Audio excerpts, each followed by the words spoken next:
So I'm back. Happy 2023, everybody. Thank you so much for tuning in, and I haven't done a video in a really long time because I have been doing some self-reflection, and I was really trying to understand what my vision is for this channel and what content I want to put out there. So I was kind of in a rut, and I realized that there is probably so much more for me to teach. I'm happy I'm back, and there's going to be a lot of new exciting content for you, particularly on practical design applications in your everyday life. So stay tuned. So today I want to talk a little bit about my career path as a designer and how, as an average Jane, or I feel like an average Jane, I was able to maximize really my self return on investment, or self ROI as I call it. My career path as a designer hasn't always been really the most straightforward. I always knew that I wanted to be a creative. I was a creative at heart, but I frankly didn't have the balls to major as an art major or as a visual designer or graphic designer. As a daughter of immigrant parents, I approached education as pragmatically and as practically as I could. So money was always in the forefront of my mind. So I took up business as my major because I wanted to have some marketable skills when I graduate. And, we were just trying to make ends meet. And I wanted not only to avoid,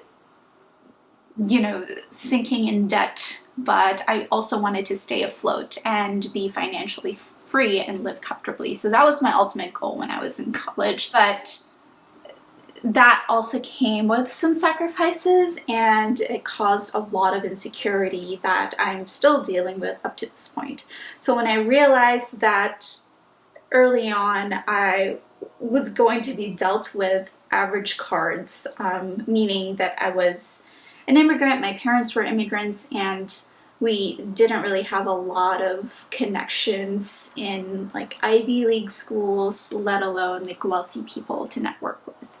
So early on, I knew that Ivy Leagues weren't in the cards for me. I had to get over that pretty quickly and make do with what I have and with what I knew.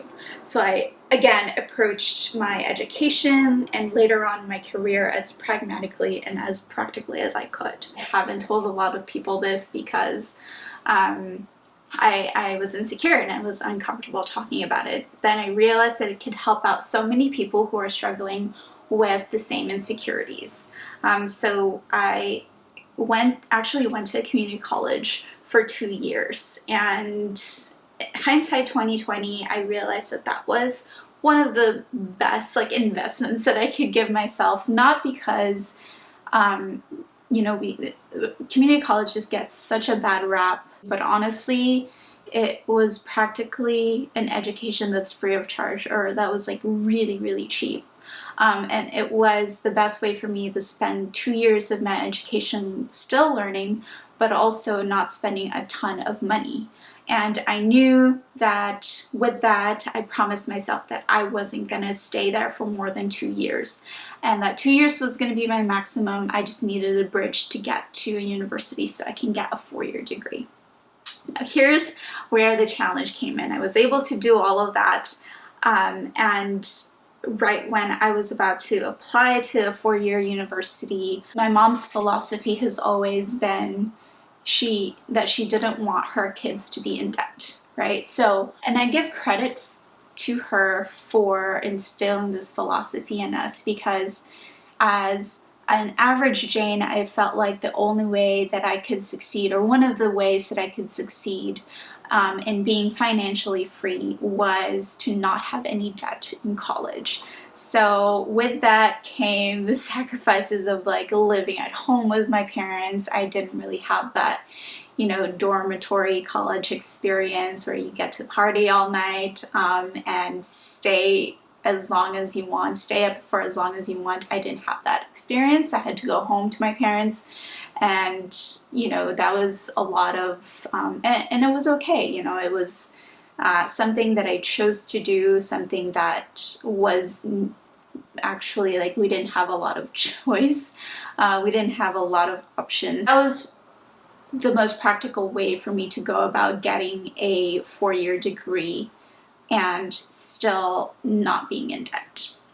The biggest thing that I learned throughout all of these like years of insecurity is that I was actually able to maximize myself ROI, or return on investment, in that the tuition that actually was paid by my parents was relatively inexpensive, and we were able to recuperate that with the salary that I was getting. I would say the ROI was like maybe 2 years when I was able to get a full-time job, and I realized that the salary that I was earning throughout the year actually offset my tuition costs for the last 4 years, and that I was able to break even, I would say 2 to 3 years. Then that's a win for me, right? That's my return on investment on myself. That was a pretty big realization for me that kind of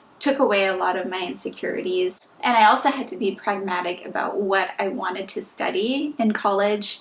Even though I always knew that I was a creative person, I didn't have the balls to be a visual design major or a graphic design major, only because I thought to myself that design was not a big thing at the time, and that, you know, I really couldn't make a lot of money doing design as my career. So I went into business, and because I knew that this was gonna provide me some marketable skills and open up some opportunities for me down the line. And then I graduated in the height of the crash and really couldn't get a job until later on. And I honestly just went back into design and stumbled upon it by luck. And also, so I stumbled upon it by luck, but I worked hard to progress in that career. So it was finding myself in the design career path again, but also working really hard and realizing that there's also a lot of competition, but the biggest competition really is within myself, and how to get over that imposter syndrome of, just because I didn't graduate with a design degree doesn't mean that the skills that I've gained in business school was not going to apply in my design career. In fact, it's really important to have good business acumen when you're a designer. And it's also understanding what the viability of your product is, and that just makes you a stronger and better designer, in my opinion, is if you also understand the business while also understanding the psychology of people and how your product is going to be impacted by both people and business, or the viability of your product. So there you go. That's sort of the down low of how I got into design, and what I think was the best investment for myself with the tools that were provided for me and with the cards that were dealt to me as an average Jane. So here we are in 2023. I'm still doing design work, which I love, and I have a lot of practical design applications that I want to talk to you about in the near future. So I hope that you stay tuned, and I hope that you subscribe to my channel if you haven't already, and I will see you in the next video. Thanks so much. Bye.